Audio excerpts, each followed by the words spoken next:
This call is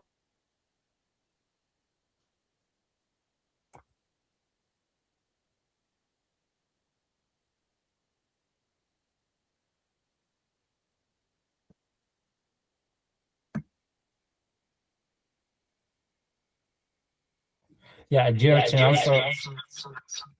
Yeah, I'm here. So should I continue? Yes, sure, you can continue, and all main participants here. Yeah, you are welcome. Oh, okay. So you can still see my screen, right? Or is it small because I had to minimize it a little bit? yes, we can see. We can see everything is okay. Okay, all right, thank you. Okay, so as I was saying, when you look at the definition from the Merriam-Webster and the Cambridge Dictionary, you would see that they both see conflict as in the light of fights, antagonistic states or action of, divergent ideas, interests, right, and incompatibilities, and as well as disagreement between two parties, right, between two or more parties. So we would now look at, okay, yeah, I think my screen has, sorry, I think I have to stop this and start all over again. My screen is kind of freezing. Pardon.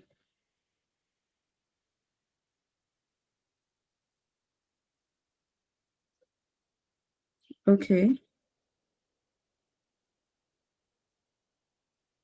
My mouse is kind of freezing. Okay. Yes. So we are good. So when we look at conception of conflicts from scholarly aspect, right, from published articles, peer-reviewed articles. And when you look at these selected conceptualizations, you would see that conflict is taken as a situation in which the desires and the interests of an individual, a group of persons, an institution, or a community are incompatible. When you have conflicting ideas, conflicting desires, interests, and needs, that is when conflict sets in. When you see these two conflicting views fighting or competing over the other one, that is when we say that conflict has taken place. All right, so the next thing that we'd look at is strategic communication and peace building processes. Now, we need to note that understanding the processes involved in peace building exposes individuals to the importance of strategic communication. Now, although this topic is focused on conflict management, it is necessary to briefly touch on some other aspects that are involved in achieving sustainable peace. So to that, we'll be looking at what we have to do to carry out strategic communication when we are trying to mediate conflicts. How do we shape shared narratives? How do we foster understanding and empathy? How do we mobilize actions and collaborations? How do we build trust and bridge the divide, the gap that exists that cause this conflict? Now, we need to know that everything we are trying to do here, everything we're trying to strategize here is geared towards promoting sustainable peace, promoting peace, a lasting peace. So we look at approaches to peace building, and there are several approaches to peace building, but I'll just focus my discussion on these three: conflict management, conflict resolution, and conflict transformation, because these are the three major approaches that we can actually use in our day-to-day activities, especially since this webinar is focused on the workplace. We can use these three approaches in our workplaces. So when you look at conflict management, you'd see that, okay, let me just start by saying that it's a process in peace building that seeks to, contain, downgrade, or reduce conflicts. Now, this looks at the projection of the impacts of the conflicts and constantly, continuously, while the conflict is still ongoing, tries to avoid that or those factors from becoming a reality. Now, a point to note is that this is an ongoing process, and it seeks to ensure that the outcome of the conflict is either minimized or eradicated completely. And we can say that a successful conflict management often leads to a ceasefire, depending on if you're looking at two conflicting parties involved in arms exchange, right? Or a halt of aggressive moves from the parties involved. And of course, followed by new initiatives, to address the conflict. Now, if you're employing this conflict management approach, you have to focus on three major things. Just sum it up into three. You have to focus on the conflict. Your main goal is to understand this conflict. You have questions, and you have to target approaches that will help you to understand the conflict and to prevent it or even to reduce it, like eradicating it, stopping it entirely, or to reduce the impact of that conflict. And then your brainstorming, one thing you would see all through the discussions that we'll be having is that you must brainstorm as somebody that wants to mediate a conflict. So you have to think of the approach that you would use, the strategy, the intervention mechanism, and of course, the communication type or style that you're going to be adopting. And at the end of the day, you are looking at resolution, having a positive outcome, improved learning. Now, one thing we need to know is that in conflict management, you're looking at moving from disruption to constructive engagement, right? Okay, so the next thing is conflict resolution. And just like the previous one, it's the approach is divided into three major steps. Of course, it starts from the conflict, and then you're looking at your brainstorming tool, dialogue. How am I going to dialogue? How am I going to communicate? You're also looking at what am I going to do? What strategies am I going to adopt to understand this conflict and what is expected of me as the person that is mediating this conflict, or even as the person that is involved in the conflict, right? How do I need to be open. I need to understand what this conflict is all about and how to mediate it, how to resolve it. And of course, you're also looking at solution. What solutions should we have at the end of the day, which would, of course, lead to resolution. Now, this process is often adopted to transcend, like to move beyond conflict management. It moves from where conflict management stops. Now, this is a process that seeks to recognize the interests, the desires, the needs, and of course, the demands of the parties involved in conflict. It focuses on solving the problems that led to the conflict by finding solutions to peace. And when this approach is well initiated, right, the conflicting parties are exposed to what actually caused the conflict from the perspective of the other party. Now, through this process, the good thing about this process is that the underlying factors that instigated that conflict are identified and addressed by adopting strategies that are mutually satisfactory and sustainable. You're carrying the two parties along, right? If it's between you and another person, you're listening to the other person, you're picking out the point from whatever factors that must have triggered that conflict. And then when we look at conflict transformation, this is like another step further from conflict resolution and conflict management. And it has to do with engaging with and transforming the relationships, the interest, and if necessary, the law, the constitution of the society, and the mindset that supports the continuation of that conflict. Your focus is to lead to change or to achieve change in the basic structure of that society or of that mindset of that individual, and it has to do with the process by which conflicts are, reformed, transformed, changed fundamentally so that peace is enabled or facilitated for a longer period of time. Now, this conflict transformation approach involves changing the relationships between the parties involved in conflict with the aim of promoting sustainable peace. And you also see that it has three major stages. Of course, you need to understand that conflict that you're getting involved in or that you're already involved in. And you look at the symptoms, what are those things that drove or that is driving the conflict. And then at the center too, you're also trying to achieve peace, right? You're looking at the process that you're going to adopt. You need to understand communication. That's where dialogue comes in. And then you have to understand the root causes and What can you create? Because if you don't have a new thing coming up, that means you've not positive change, you've not transformed that conflict. And you're looking at having a new reality, right? A new outcome, a new development that is positive. This could be in relationships. You have improved or better relationship with the other party or between the parties that are involved in conflict, if you're a third person that is mediating or trying to transform the conflict. And they're also looking at driving positive change.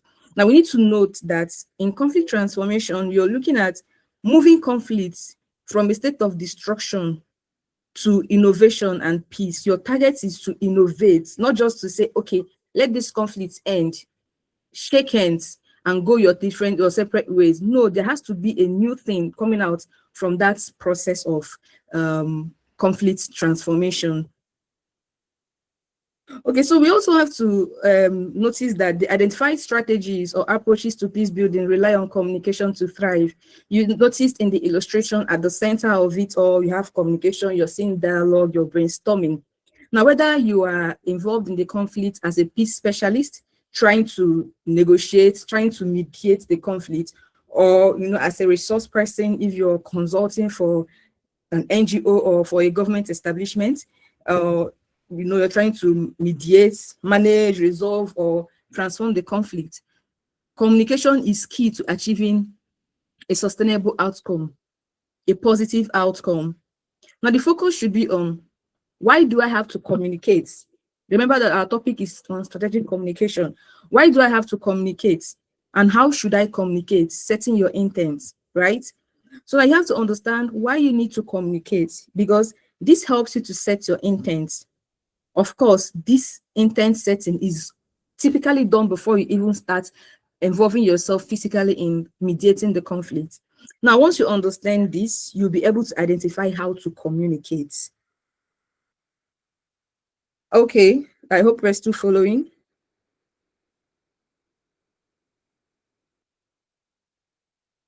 Are you still with me? Okay, yeah, I've seen the reactions. Thank you. So we'll be looking at intent setting in conflict management. Now, we have to understand that this is an activity in conflict management that determines the approach and the strategies that you would adopt in handling conflicts. Now, when this is not adequately addressed, when it's not adequately done, you would end up making or marring the whole process. So you have to be very strategic in this section. Okay, so one needs to meticulously define their expected outcome. That is very necessary. You have to define your expected outcome, and of course the communication approach that you're going to use before you get involved in the conflict or in the conflict conversation. Now, there are 5 major things that you would be looking at that are very instrumental if you want to carry out a successful intent setting in conflict management. Now, the first thing you have to do when you set off to get involved in a conflict is you have to ask yourself, what do I know about this conflict? And then, why am I getting involved in this conflict? Where does my emotion lie in this conflict? Am I biased? Am I going to be biased when I get into the field? Now, what do I want to achieve? That's the goals. You have to set your goals. And then, how am I supposed to approach this conversation? How am I supposed to approach the conflict conversation? Am I going to be calm? Am I going to, of course, listen actively, because that is a major thing that you do in communication. Okay, so now that you've drawn up your board, your sketch board, you now have to think of strategic communication. You've set your intents, you understand what you want to do and how you want to do it. So you're not looking at, what do I have to do when I'm communicating, when I'm trying to manage these conflicts. Now, it's an activity that has to be divided into 2. The pre-contact, that's the foundation and intent setting stage, and of course, what happens in the field, that's the engagement stage. Okay, so now as you're setting your intent before you get involved in the conflict, before you sit at the table with your colleague that you are having a misunderstanding with, or you're having your ideas are not compatible with, Okay, so you have to, first of all, you have to know that at the initial stage, whatever happens here determines what would happen in the field. So this approach, that's strategic communication and conflict management, has to do with being calculated in your approach to communication or dialogue in a conflict setting. Now you have to bear in mind that every word, every action, every inaction, your emotions, your facial expressions, your gestures, even your unspoken words, they send messages to the parties involved. They send a message. In fact, they send tons of messages to the other party if it's just between you and another colleague. Now, before you start negotiating, before you start communicating in conflict setting, you have to understand that there are two major factors to look out for. You have to understand the individual or the human nature, and then the objective of the conflict. So looking at the human factor in conflict, you have to understand that the key person to target when preparing your speech, if you are a third party, if you're the HR, the line manager, or the third person, the colleague that is called to mediate, you need to understand that you need to understand the people that are involved in the conflicts rather. Now, there are reasons why conflicts, these people are the reasons why conflicts exist in the first place. And because you understand that they're the reason why the conflict is existing, you will know that once you get to them, you are halfway to solving the conflict. You also need to know that these individuals are an avenue through which, changes can be achieved. And they are designed to change. Your communication mechanism should be designed to change the consciousness and the character of the individuals involved in that conflict. Now, this is also where you employ the individual approach to conflict transformation, which I mentioned at the beginning of my discussion. And the first step to achieving this is by understanding that the actors rather in conflict are the main factors that are necessary in either curtailing or sustaining a conflict. So now you have to understand that when you're able to reach them, if you're able to connect with them, you are halfway solving the problem. So after you've understood the individuals, that's understanding what is driving them and what is making them sustain that conflict, you would now understand or get a hold of the objectives of the conflict, because it is in trying to understand the individuals that you understand the objectives of the conflicts. Now you need to understand that every conflict has an objective, and how long it takes to achieve that objective is how long a conflict lasts. Of course, unless peace is mediated or achieved. Now, understanding the factors that started this conflict in the first place is the key to tackling the conflict. Now, doing this will help you to know what to stress, what to emphasize when you're trying to mediate, what to tone down, what to downplay, what to emphasize on, and what you need to ignore. Now, you need to understand that saying the wrong things can actually ruin everything for your mission. And so you need to do your assignments effectively and efficiently. So in trying to understand the objectives of the conflict, you are looking at the root causes of the conflict. You're trying to understand who are the stakeholders involved, right? What actually is the desired outcome? What do these parties involved in the conflict intend to achieve at the end of the day? This is where the brain work takes place. It involves a lot of brain work. You have to take yourself away from whatever you're doing and look at the facts, the key points that is staring at you. You work with them, think around them, and bring out your points. It helps you to know that, yes, I've understood this conflict, because like I said earlier, you can't mediate a conflict if you don't understand the individuals involved in the conflict. If it's just between you and your colleague, if you don't understand your colleague and what your colleague is asking for, and then the objectives, right? You won't really mediate that conflict effectively. Now, let's assume that you've done this part very well. Sorry. Let's assume that you've done this part very well. You are now in the field. You've come to the table to discuss with your colleague. What do you have to do? That's where you're looking at attentive listening. You have to pay full attention when the conflict or the factors that are fueling this conflict is being discussed, because that is where the parties involved are telling you why they are actually agitating, why they are angry at each other, why they don't want to reach an agreement with each other. You're listening attentively if you are the third person that is involved in the conflict, or if it's just between you and your colleague, you're listening to your colleague speak, trying to understand why the person is angry at you. So you have to employ the strategy of listening to understand and not to judge. You take away judgment. Being judgmental is not needed at that stage. Now, when you listen, you are immediately processing the information and updating, or validating, or even ticking off some prior knowledge you had before you sat at that table. Now, this shows that you're open to first-hand information to help inform your approach when you start communicating verbally. Because here, you're just listening, you're not talking.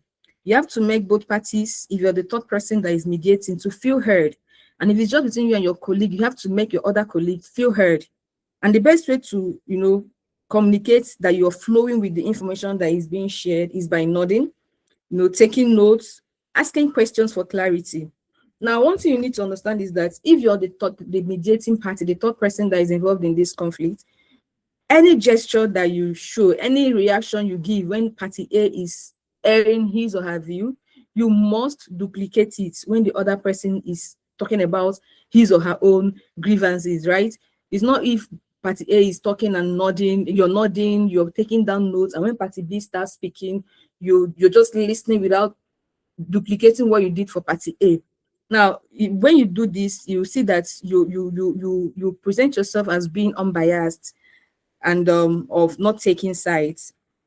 Now, another thing you have to take into consideration in the field is empathy. You should not appear aloof.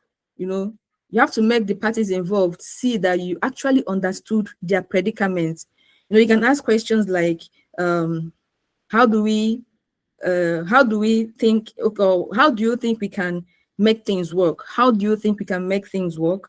When you put we, it places you within the issue being discussed and helps you hear the demands of both parties without being judgmental, because you're inserting yourself in the conflict. They are saying that you're not taking sides. So another thing you have to also consider is try not to interject, right? You have to be patient and allow the parties to finish up whatever they want to say before you say anything you want to say. Despite your good intentions, how you speak, when you speak, can send the wrong signal and can expose you as being biased for taking sides. Now, you have to allow each party or party representative, as the case might be, to finish talking before you chip in your thoughts or your contributions. And you have to remember that the key reason you are there as a third person is to listen and guide, and not to listen and dictate or to judge and pass verdict, right? You should focus on finding a proactive way forward, not trying to tell the person that, oh, I know what you're going to say next. No, even if you know what the person is going to say next, you just have to keep quiet until the person exhausts himself or herself. Now, another thing you have to look at is reducing ambiguity. You have to speak with clarity, speak in simple terms, speak simple language, so you'll not be misunderstood or misquoted. Now, you try not to leave your words hanging to avoid creating the wrong impression. You have to seek clarity when you're confused to avoid being subjective or being seen as being subjective. Now, you have to separate the parties from the problem and frame issues in a constructive light. Now, after you've identified the problem, you have to just gently guide the parties towards a consensus without making each party feel like the losing side. Now, that is where communication skill comes in.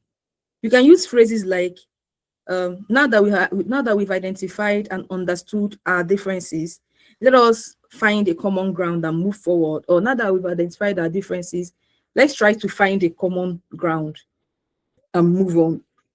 You should avoid saying, now that we've established that party B is wrong, what can we do to salvage the situation? Now, you see, they've already said that you're taking sides with side A, and side B wouldn't give you the listening ear that you desire for you to achieve a good and positive outcome. So you should also speak with clarity, that's reducing ambiguity, be direct and concise, right? So when you do this, you see that you're almost there, you're almost at the finish line to achieving peace or mediating the conflict. So everything I said is what I've written here. So now we'll go over to strategies to that you can adopt in trying to mediate peace. And I suggest the path approach. It's not like a general model or something, but it's an approach that I think can actually help. The first one is the P, problem identification and understanding, and then you have the A, approach mapping, and then you have the F, focus on the goal. So we take it step by step. Here at the first step, this is where you utilize your knowledge in conflict resolution to identify underlying factors, that instigated the conflict. Because you cannot communicate efficiently on a topic you know basically nothing about, right? You have to understand the conflict, understand the problem, identify them, and dissect them, internalize them, make them yours in a way that when you're talking, they'll know that you're not just reading it out, you're talking from within you. You understand what these parties are feeling, you understand what they're talking about. Now you have to remove emotions and enter the field with a clear and objective mind. Now that you've identified the problems, you've understood the problem, the next thing to do is to map up your approach. Now you need to identify the approach that you intend to adopt. Which route are you going to take, right? And the best approach that I would recommend is the problem-solving approach, and not the one-sided or the winner takes it all approach. Here, you are reminded that you are there to help salvage the situation and not there to help one party win over the other. And then thirdly, you're focusing on the goal. You have to identify the goal, the objective that you as an individual that is mediating the conflict, you, the person that is involved in the conflict, what is the goal? What do you aim or wish to achieve? You have to outline them if you must, and draw up measures to achieve them or to adopt them. Now they can include from the previous slide illustration that we discussed, active listening, calmness, being empathic, and all that. So you have to note that these three approaches are geared towards achieving sustainable or lasting peace. That is the aim of taking this or adopting these three steps. Okay, now most of the discussions we've been having is based on you as a third person trying to mediate conflicts, but let's bring it down a little bit to workplace conflicts. You as a staff, you are having an issue with your colleagues. Let's take, for example, you are in a team and you seem not to have reached an agreement with one person in your team, or maybe it's just the two of you that they gave the assignment to work on. So how do you how do you utilize all these approaches, these strategies that we've been discussing so far? When you look at this illustration, you see the pictures are divided into three stages. At the top, the first picture is the participants. Now, these are the two participants, right? You have two persons that are seated. That means that they are willing to dialogue and to plan, to move forward, to take things towards the next step. Now, each has his own desires and expectations, but they are willing to talk through their plans and to reach an agreement. Now, you can see that they have questions. There are questions, even though this is just on one side, it applies to the two of them. They have questions, individual questions, and they have checklists. They have things that they need to understand to tick off. And there is a timeline. Maybe say they are given an assignment, there's a deadline to submit the assignment or to achieve that. The time is ticking, and these two parties are yet to reach a compromise. So now they've come to the table. They are willing to negotiate. They are willing to mediate that conflict that has delayed the achievement of that successful outcome that is expected of them. Now, having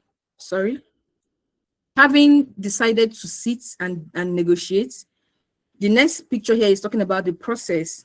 That is strategic communication. How do they strategically communicate in order to mediate the conflict that is existing between them?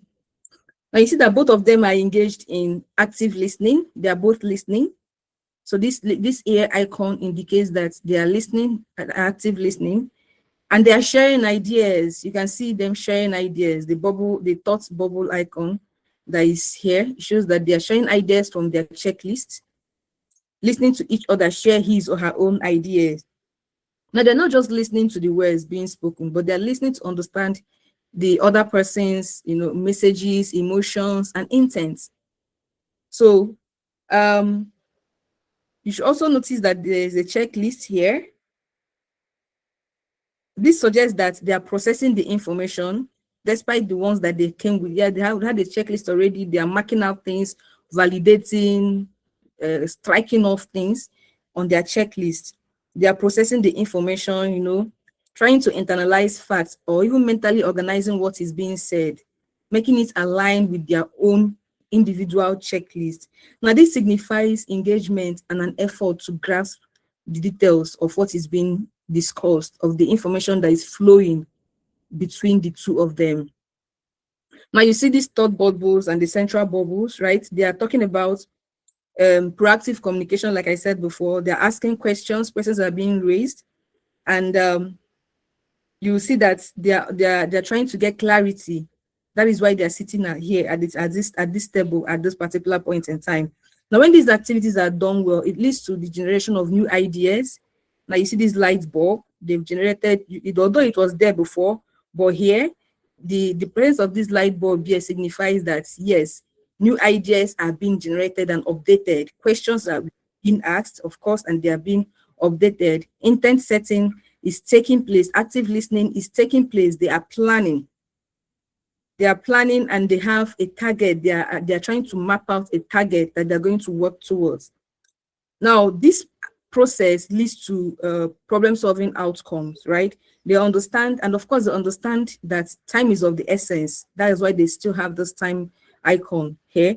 Time is ticking, and they need to work within time to achieve the set objective or the set goal. Okay, now let's assume that everything that they've done, they've discussed, they've internalized, they've planned, and they've reached an agreement. Thus, the handshake here, the handshake icon here. Okay, they have a target, the bull's eye. They have a target, and they are determined to work to achieve that target within the specific time that they've outlined.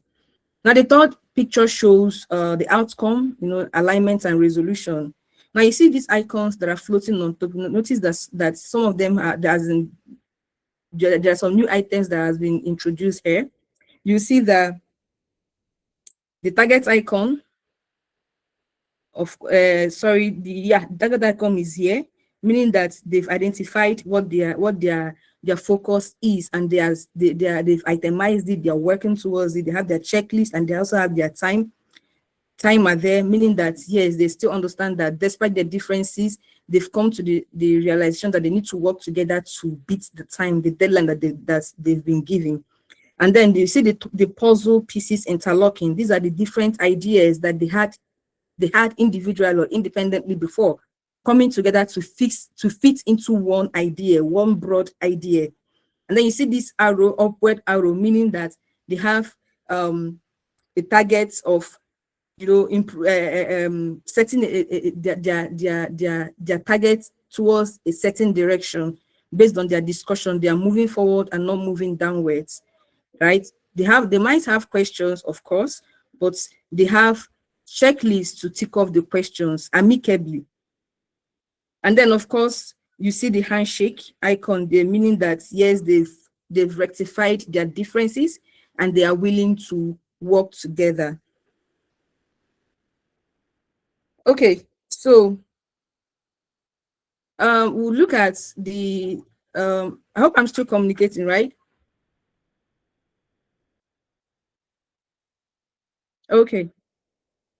Yeah, we still hear you, but I think there is a problem with slides because it's still on page number 3. What is conflict, Merriam-Webster? We seeing this slide. Oh, sorry. Yeah. I guess Yeah, it's my okay, network. no problem. Okay, it's okay now. Yeah, no problem. Okay, so we're looking at areas in peace building where strategic communication is relevant.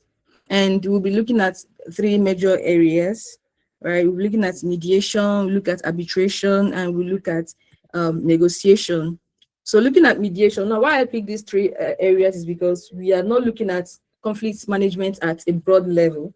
We're looking at it at a smaller level, like in the workplaces, right? We're not looking at communal conflict, we're looking at individual or interpersonal conflict, okay? So now when you look at the mediation, you see that it involves a third party. The third party, like I said earlier, could be the HR, it could be the line manager, it could be a colleague that is being invited to mediate. Now, this person operates neutrally and objectively and intervenes in a conflict to relate or dialogue with the parties involved in order to find a meeting ground for peace. So I hope you've seen my illustration. You have the first one, which is the disputes. The disputes, where you're looking at the conflicting views, what is the outcome of the conflicting views, the broken communication and all the rest of that. And you as the mediator, you are trying to facilitate dialogue, you're managing emotions, you're exploring solutions to peace building. And of course, the third one is the outcome. You're hoping to have some kind of mutual agreement between the parties involved, and you're hoping to have restored relationship. Now, when we look at arbitration, arbitration is a situation where the conflicting parties, having identified their demands or grievances, agree to adopt a practical process towards achieving that. Now, these demands are presented to a third party. There has to be a third party. You get with the willingness to abide by the decisions or the agreements laid out after the whole process. You're taking off from the dispute, the conflict. You have to understand the legal standards, the unresolved conflict, what is driving the conflict. You as the arbitrator, you're there as a neutral judge. You're reviewing evidence, you're making decisions, like you're generating decisions that you would suggest, you're not going to impose it on them. And of course, you're looking at the final ruling, right? The legal, sometimes it ends in legal binding or, of course, resolution, which is also peace building. You're looking at building peace, trying to transform that conflict or that misunderstanding between your colleagues or between you and one of your colleagues, and you've invited a third person to come mediate. Okay, so for the negotiation, this involves a series of communication, of course, coordinated by a third party or a representative of the parties involved in the conflict, with the intention of reaching an agreement on, pre-established or predetermined procedures, interests or decisions to de-escalate a conflict. And this often ends or is intended to end an existing conflict or to prevent a future outbreak of conflict. It also starts with you understanding the conflict. What are the needs? What are the demands? What do they want? The parties that are involved in conflict, what do they want? Even you, if you're not the third party that is negotiating, is between you and your colleague, you need to understand what the other person wants, what he or she needs, and then you're exploring these needs that you've identified.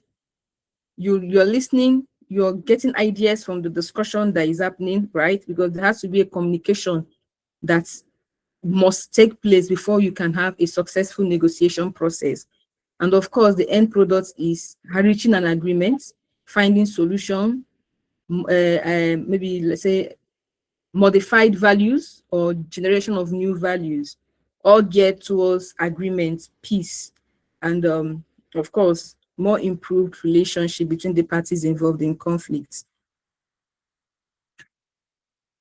I hope you're seeing the next slide, right? Yeah, right now we're changing. Thank you so much. Oh, okay. So we'll look at conflict management in a snapshot. Everything that we've been discussing from the beginning of this discussion. The first stage is the conflict, right? You're managing a conflict between you and your colleagues, amongst your colleagues as a third party that has been invited to mediate. You're identifying the conflict, the conflict triggers. You're identifying the communication strategy. You're trying to, tick off misunderstandings. Now, remember that to achieve all those things, there are several steps to take, which we've discussed. That's the intent settings, and of course, the strategic communication approach that we've identified initially or earlier. And here we're looking at the mediation and the dialogue stage, right? You've identified, you've planned, you've mapped out your approach, the routes that you would take, and now you're mediating, you're at the table with your colleague, trying to, salvage the situation, trying to understand better why both of you cannot work together to achieve the goal that you've been given. And you're listening actively, right? You're discussing, you're exploring options from the both parties, not lauding your own ideas, lauding your own your own values and beliefs over the other person. And then the third one, of course, we also know that there are approaches to it. We discussed them initially. And here you have the third and the final stage, which is the resolution or the agreement stage, the peace building stage, the peace outcome stage. These are the approaches to peace building. You've done your homework, you've outlined your approach to use, and you've adopted them, and hopefully you've achieved peace, right? There's a handshake here, meaning that you've achieved peace, and you've created, let's say, a new pathway to achieving a sustainable outcome. Joint understanding, the parties involved now have an understanding, no more conflicting views. Their independent ideas have been merged together into one independent idea that is being driven by the parties involved, parties that had initially been at loggerheads, right? And then you've achieved a collaborative solution that's the parties involved in the conflicts actually participated in. Now, when you are at this stage, you know that you've done a good job, you've done a good assignment, and you've actually taken the right step towards promoting peace within the workspace, promoting peace between you and your colleague. So moving on, you see another snapshot on conflict management in the workplace, which from our discussions earlier, it often starts off with two or more, it could be more, two or more conflicting colleagues who seem not to agree with each other. Excuse me. You see, they have conflicting views, they have conflicting ideas. Each person's idea seems superior, and they are both not willing to negotiate. They are both not willing to sit at the table and talk out their differences. And now, for you to know that, yes, you've actually managed this conflict, you see that you have the handshake here, indicating that, yes, some kind of understanding has been reached. And of course, they have a checklist, right? They have a checklist that they've kind of aligned with their by picking points and ideas from their differences, their initial differences, and merged the two checklists that they had into one universal checklist. And then, of course, you have the target board.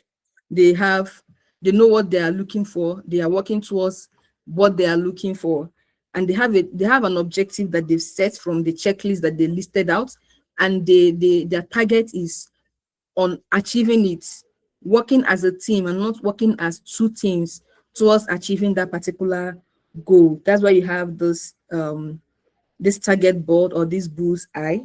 And of course, you have the light bulb indicating new ideas, new innovative ideas that they generated from the activities that they engaged in. That's the dialogue activities, the communication activities that they both engaged in. And of course, this is the night chairs indicates the strategy that they both agreed upon that they are using to achieve the set goal. And of course, we have the puzzle pieces coming together, fitting together, meaning that the two different opinions that they had before now fits into one, and is now a universal opinion or idea that they are working towards. And what else is here? So here they are speaking with one voice, one mind, not with conflicting views. They have one view that they've agreed upon and they are working with. And of course, remember, there's always a timeline. They are aware of the time factor, and they're willing and ready to work together to achieve growth. You see this upward arrow showing that yes, the target is to have a progressive outcome. Okay, so now the question is, why do we need conflict management? Why do we need to understand conflict management matters in workplaces? Like, why does it matter? Why is it important? Why do we have to talk about issues around conflict management in workplaces? Now, you must, or you would agree with me that when you are in a toxic environment, if you're working in a toxic environment, your productivity is already questioned, right? Your peace of mind as an individual, your contribution is already standing on a shaky ground. Okay, I can't work in a toxic environment. I'd wonder if there's anybody that can work in a toxic environment. Rather, when you find yourself in a toxic environment, you have to see what you can do to, ease off the tension, make it to be more calm. So when you're in an environment that there's always conflict, that is toxic, you see that there won't be productivity. So why do we have to consider conflict management matters in office settings, in our workplaces? Because there's a need to improve teamwork. When the parties involved are not working together, when the parties involved don't see eye to eye, when they can't sit at a table and strategize or work on a particular project, you see that it's going to tell on the output of that teamwork. Sometimes you see that in fact, the outcome is always queried. You will notice that this was not done in harmony. So understanding conflict matters helps to improve teamwork. It also boosts performance, because when you're working with a clear mind, when you're working with someone that you have a good relationship with or a working relationship with, it often leads to improved performance, which is a plus for you and a plus for your organization. And of course, it reduces stress, because when you work under pressure or in an environment that is not good, not conducive, a toxic environment, you see that you're always constantly under stress.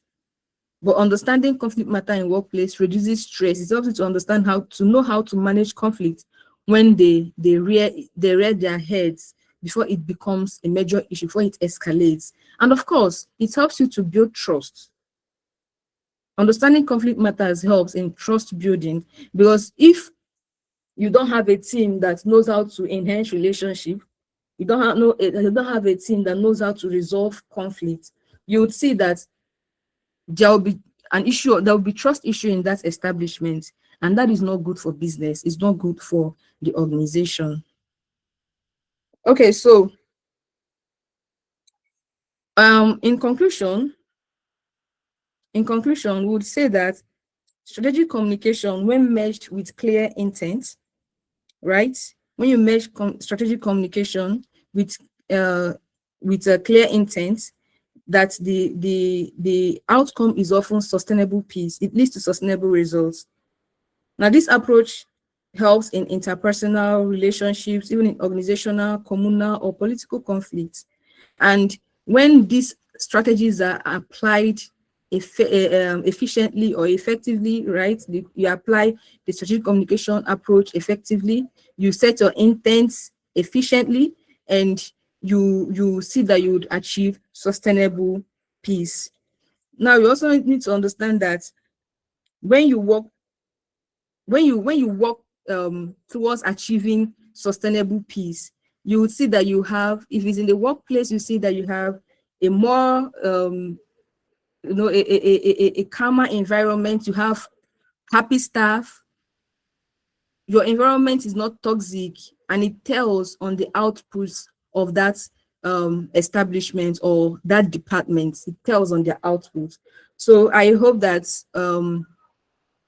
we've been able to communicate, we've been able to discuss and understand the approaches that we need to take in order to effectively manage conflicts in our workplaces, either as the person that is mediating the conflict, the third person that is invited to mediate conflict, or as an individual that is involved in conflict, an individual that that is having a misunderstanding, that is at that is conflicting with another individual, another colleague. So I hope that this little time that we spend together, that we've been able to communicate that effectively.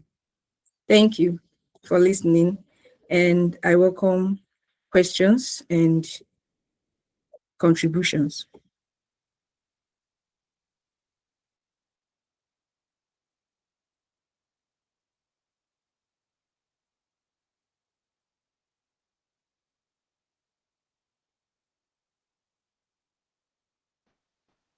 Yeah, thank you so much for your wonderful presentation. It was really a lot useful, and I think everyone will take it to their lives because it's something which is really like super not acceptable, but like we can use it in daily life also. I think I have one question.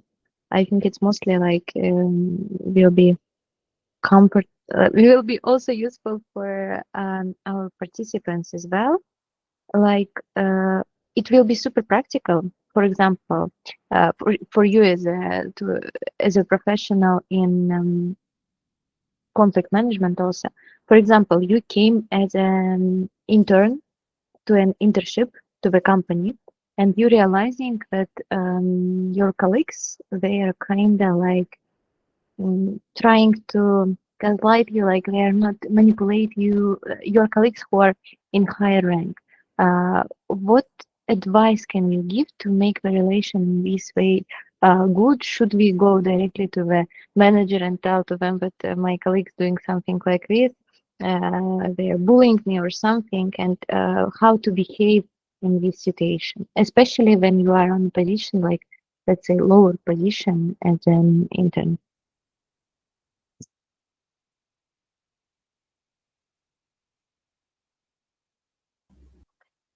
Yeah, and I'm sorry. First of all, thank you for such insightful and structured webinar.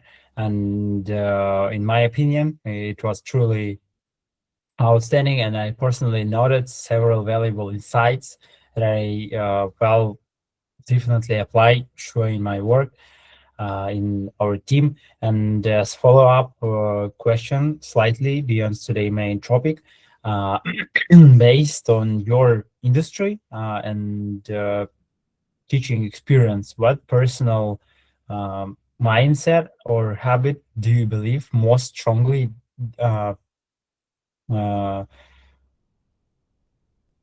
strongly helpful for engineers who achieved operational excellence from this, who remain technically competent but never truly excel?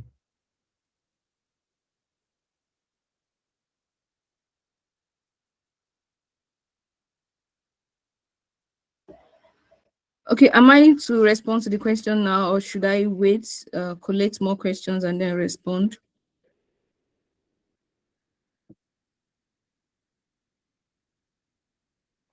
How is more comfortable for you, I think, guys. By the way, if you have any question, we also have a chat. You also can type it to the chat, and me or Diane, we will read it to our wonderful speaker, to Ms. Chinonso. But I think to not make you remember all the questions, if you can, it would be highly appreciated if you can answer to us. Okay, so let me address the question that was raised about an intern who finds out or sees himself or herself in a working environment where the colleagues are trying to manipulate her or him. What should the person do? Okay, so the first thing you have to do is to focus on your work. Make sure that you are efficient in your duties, that you won't be found wanting in your duties, because when there is a gap seen in your duties, it's already disqualifies you, like it's a disadvantage. So when you are very sure that they are not manipulating you because you're insufficient or because you can't deliver, and if you notice that they are persistent, they've not, like, sometimes with time, these things, they tend to die off. Most times they die off. But if they don't die off, you now have to invite them to the table. If you remember, there's a slide where we used 3 pictures to illustrate. That is where you, as an individual that is having an issue, in quotes, or you think that someone has an issue with you, you have to, you can adopt that approach. You need to talk to the person, get the person involved to a table, discuss with the person, try to understand what actually is happening, right? Is there something you did? Is there something that you were supposed to have done? When you understand and when you check out when you tick off your checklist, you also listen to that person and try to understand why that person is behaving the way he or she is behaving. Now, if it's more than one person, it means you have to do it batch by batch, right? But it has to be on individual basis. You talk to the person, you listen attentively, you set your intent, right? And then I believe that when you sit at a table, when you adopt that approach, you sit at the table, you see that your the misunderstanding, in quotes, or whatever it is that caused that tense relationship, you table it out, and then you find a solid ground to work on. I believe that will work because I've been in that situation and I adopted this approach and it works. Now you need to understand that when you're in a work environment and it is affecting your productivity, you have to do everything humanly possible to make sure that you establish a working, maybe a working relationship or environment that would not jeopardize your primary assignments in your place of work. If it means you being the person to take the first step, invite the other person for a conversation to sit at the table and talk things out, plan, re-strategize. You do that using this approach that we've discussed. Mind you that if you keep quiet, it can escalate. Remember that we said that any conflict that is not addressed can escalate. And sometimes when it escalates, the outcome is always disastrous. It's always just like volcanic eruption. When it's still heating up, the impact is not really felt like that. But when it erupts, it's not just one person that feels the impact. So you have to take a step as someone that has gotten an idea of what conflict management in workplace should look like. You should take the first step to invite that other person or those other persons involved to a table and work things out to protect your own mental health and also to protect your position in that place. Perhaps that approach, that if you take that approach, it can get you a permanent spot when you're done with your internship and maybe you want to come back to work to work in that establishment. Thank you. Yeah, thank you so much. Yeah, thank you for your presentation. And if I will see any questions in our WhatsApp community, sure, I will direct it's for you. Thank you all for your attention and see you next week. And a quick reminder for participants of our RTsim Bootcamp, you have about 1 day, 24 hours to complete exercise of our second preparatory competition. And the main competition with real cash prizes will be on next Wednesday. Yeah, see you all. Bye-bye.